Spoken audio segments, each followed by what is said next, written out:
پیدا ہوا۔ اے نبی آپ ان سے کہہ دیں آسمان اور زمین کے اندر جو کچھ ہے کوئی نہیں جانتا غیب کو سوائے اللہ کے۔ قُلْ لَا أَقُولُ لَكُمْ عِنْدِي خَزَائِنُ اللَّهِ، اے نبی آپ ان سے اعلان کر کے ان کو بتا دیں۔ جو یہ لوگ کہتے ہیں کہ نبی علیہ السلام غیب جانتے ہیں، نبی علیہ السلام غیب جانتے ہیں، اللہ نے خود اپنے نبی علیہ السلام سے کہا کہ آپ اپنی زبان سے اعلان کر لیں۔ سورہ انعام، قُلْ لَا أَقُولُ لَكُمْ عِنْدِي خَزَائِنُ اللَّهِ، اے نبی آپ ان سے کہہ دیں کہ میں نہیں کہتا کہ میرے پاس اللہ کے خزانے، وَلَا عَالَمُ الْغَيْبَ، اور نہ ہی میں یہ کہتا کہ میں غیب جانتا ہوں، یعنی میں غیب بھی نہیں جانتا اور میرے پاس خزانے بھی نہیں۔ وَلَا أَقُولُ لَكُمْ إِنِّي مَلَكٌ، اور نہ ہی میں فرشتہ ہوں، یعنی میں فرشتہ بھی نہیں ہوں، میں ملائک بھی نہیں ہوں، میرے پاس اللہ کے خزانے بھی نہیں ہیں اور میں غیب بھی نہیں جانتا۔ خود اللہ رب العزت نے گواہی دلائی کہ آپ ان لوگوں کو بتا دیں کہ میں غیب نہیں جانتا۔ خود اللہ کے نبی صلی اللہ علیہ وسلم فرمائے کہ میں غیب نہیں جانتا، اور یہ لوگ کہتے ہیں کہ آپ صلی اللہ علیہ وسلم غیب جانتے تھے۔ قُلْ لَا أَمْلِكُ لِنَفْسِي نَفْعًا وَلَا ضَرًّا إِلَّا مَا شَاءَ اللَّهُ، فرمایا کہ اے نبی آپ ان سے یہ بھی کہہ دیں، ان سے کہہ دیں کہ میں اپنے جان کے لیے نہ نفع کا نہ نقصان کا اختیار رکھ سکتا ہوں۔ نفع اور نقصان بھی اللہ دیتا ہے، نفع اور نقصان کا مالک بھی اللہ دیتا ہے۔ خود نبی علیہ السلام کہتے ہیں کہ میں اللہ کا نبی ہوں، میں اپنے آپ کو بھی نفع اور نقصان کا اختیار نہیں ہے میرے پاس۔ وَلَوْ كُنْتُ أَعْلَمُ الْغَيْبَ، فرمایا کہ اگر میں غیب جانتا لَاسْتَكْثَرْتُ مِنَ الْخَيْرِ، تو میں اپنے لیے تمام بھلائیاں اکٹھے کر لیتا۔ اگر میں غیب جانتا تو میں اپنے لیے بھلائیاں میں اکٹھے کر لیتا۔ میں نہیں جانتا، نہ میں اپنے جان کے لیے نفع نقصان کا اختیار رکھ سکتا ہوں اور نہ ہی میں غیب جانتا ہوں۔ اگر میں غیب جانتا تو میں اپنے لیے بھلائیاں اکٹھے کرتا۔ لَاسْتَكْثَرْتُ مِنَ الْخَيْرِ وَمَا مَسَّنِيَ السُّوءُ، اگر میں غیب جانتا اپنے لیے بھلائیاں اکٹھے کرتا، مجھے کبھی کوئی تکلیف نہیں پہنچتی۔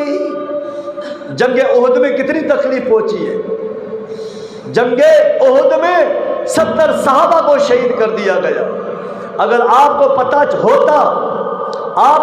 ہوتا کہ جنگ بدر کے اندر ہمارا اتنا نقصان ہوگا، آپ کبھی جنگ کے لیے نہیں جاتے، آپ کبھی نہیں جاتے۔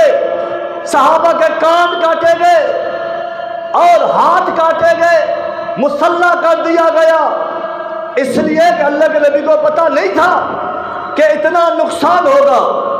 اس لیے اللہ کے نبی نے فرمایا لو كنت اعلم الغیب لاستكثرت من الخیر وما مسنی السوء، تو اگر میں غیب جانتا اپنے لیے بھلائیاں اکٹھے کر لیتا، مجھے کبھی کوئی تکلیف نہیں پہنچتی۔ جنگ احد میں اتنی تکلیف پہنچی ہے، اور اللہ کے نبی کہتے ہیں اگر میں عالم الغیب ہوتا مجھے کوئی تکلیف نہیں پہنچتی۔ خود اللہ کے نبی کہیں کہ میں عالم الغیب نہیں ہوں، اور یہ کہتے کہ نہیں آپ عالم الغیب ہیں، آپ عالم الغیب ہیں۔ منافقین مکے سے منافقین آئے، اللہ کے نبی سے کہنے لگے کہ ہم اسلام قبول کرنا چاہتے ہیں۔ صحیح بخاری اٹھاؤ، بئر معونہ منافقین آئے، مختصر سی بات انہوں نے کہا، ان کے دل کے اندر کینہ تھا، بغض، حسد۔ جنگ احد کے بعد اب دیکھا کہ ہم تو ایسے مسلمانوں کے ساتھ لڑ نہیں پاتے. جنگ بدر میں ہمارے بڑے بڑے سرداروں کو قتل کر دیا گیا. ہم کسی منصوبے کے تحت نبی سے کچھ لوگ لے کر ان کو قتل کر کے ان سے بدلہ لے لیں. دل کے اندر نفاق لے کر آئے. اللہ کے نبی اس کے سامنے آ کے بیٹھ گئے مسجد نبوی میں. سن لو، غور سے سنو، یہ منافق دل کے اندر یہ چھپا کر نفاق آئے اور انہوں نے کہا کہ اے نبی صلی اللہ علیہ وسلم، آپ مجھے کچھ لوگ دے دیں، میں اپنے ملک لے جاؤں گا تاکہ وہ ہمیں دین کی تعلیم دے. مگر آپ کو پتہ نہیں کہ اس کے دل کے اندر کیا ہے، ان کے دل کے اندر کیا بغض ہے، کینہ ہے. یہ منافق ہے. آپ صلی اللہ علیہ وسلم کو پتہ نہیں چلا. آپ نے 70 صحابہ اٹھا کے دیے. 70 صحابہ وہ جلیل قدر صحابہ تھے جو دن کو لکڑیاں چنتے. لکڑیاں چننے کے بعد وہ صحابہ جو اللہ کے نبی سے علم حاصل کر رہے تھے ان کے لیے کھانے پینے کا بندوبست کرتے، ان کو بیچ کے ان کو کھانا کھلاتے، رات کو پوری رات تہجد پڑھتے. اتنے جلیل قدر صحابہ آپ نے اٹھا کر دے دیے. اس ظالم کو، اس فاسق فاجر آدمی کو اٹھا کے دیے. آگے گئے 70 کے 70 صحابہ کو شہید کر دیا گیا. 70 کے 70 صحابہ کو شہید کر دیا گیا. جب آپ کو علم ہوا، آپ کی آنکھوں سے پانی برستا رہا، بارش کی طرح آپ کے آنکھوں سے پانی برستا رہا، اور آپ نے کہا کہ اللہ ان ظالموں کو غارت کرے جنہوں نے میرے جلیل قدر صحابہ کو دھوکہ دے کر مجھ سے الگ کر دیا، ان کو قتل کر دیا، شہید کر دیا. اللہ ان کو غارت کرے.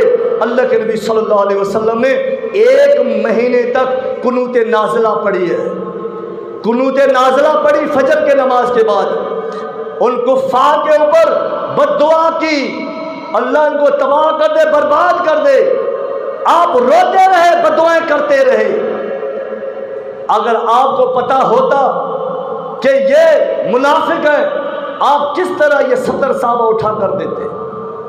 یہ اس بات پر دلالت کرتا ہے کہ آپ صلی اللہ علیہ وسلم عالم الغیب نہیں تھے. اگر آپ عالم الغیب ہوتے، آپ کو ان کے اس منصوبے کا علم ہوتا. آپ یہ صحابہ ان کے حوالے نہیں کرتے. آپ نے ان کی باتوں میں آ کے آپ نے ان کو 70 صحابہ شہید دے دیے، ان کے حوالے کر دیے. تو میرے عزیز دوستوں اور بھائی اور بزرگوں، عالم الغیب صرف اللہ کی ذات ہے. اللہ کے علاوہ کوئی علم غیب نہیں جانتا. یسألونک عن الروح، بنی اسرائیل کے اندر یہودیوں نے اللہ کے نبی سے سوال کیا. یہودیوں نے سوال کیا، اگر آپ نبی ہیں، بہت سارے سوال تھے. صحیح بخاری میں بہت سارے سوال تھے، سب کا جواب دیا اللہ کے نبی نے. جب انہوں نے سوال کیا کہ روح کے بارے میں کیا کہتے ہیں آپ، تو آپ سے کہا، پھر آپ خاموش ہو گئے. تو تھوڑی دیر کے بعد آپ کے اوپر وحی نازل ہوتی ہے. آپ سے کہا گیا کہ یسألونک عن الروح قل الروح من امر ربی. تو آپ سے کہا گیا کہ اے نبی صلی اللہ علیہ وسلم، آپ ان سے کہہ دیں روح جو ہے اللہ کا امر ہے، اللہ کا حکم ہے، اور میں نہیں جانتا کہ روح کیا چیز ہے. مجھے نہیں پتا کہ روح کیا چیز ہے. وما اوتیتم من العلم الا قلیلا. اور ان سے یہ بھی کہہ دیں کہ نبی تم لوگوں کو علم نہیں دیا گیا سوائے تھوڑے. اللہ جتنا علم دیتا ہے اتنا ہی علم ہے. باقی غیب کی باتیں، ساری چیز کی علم اللہ نے اپنے پاس رکھا ہے. اگر آپ عالم الغیب ہوتے تو آپ جواب دیتے کہ روح کو اللہ نے اس چیز سے پیدا کیا. آپ نے نفی کر دیا، میں نہیں جانتا. اس کا مطلب ہے عالم الغیب اللہ کی ذات ہے، کوئی اور نہیں جانتا. اصحاب کہف کے بارے میں آپ سے سوال کیا گیا کہ اصحاب کہف کے کتنے افراد ہیں، آپ خاموش ہو گئے. آپ نے کوئی جواب نہیں دیا. اللہ نے عرش کے اوپر سے قرآن اتارا، پھر اللہ نے خود بتایا کہ اصحاب کہف اتنے ہیں. جگہ جگہ پر، ہر موڑ پر آپ سے سوال کیے گئے جب اللہ نے جس کا علم آپ کو نہیں دیا آپ وہاں پر خاموش رہیں۔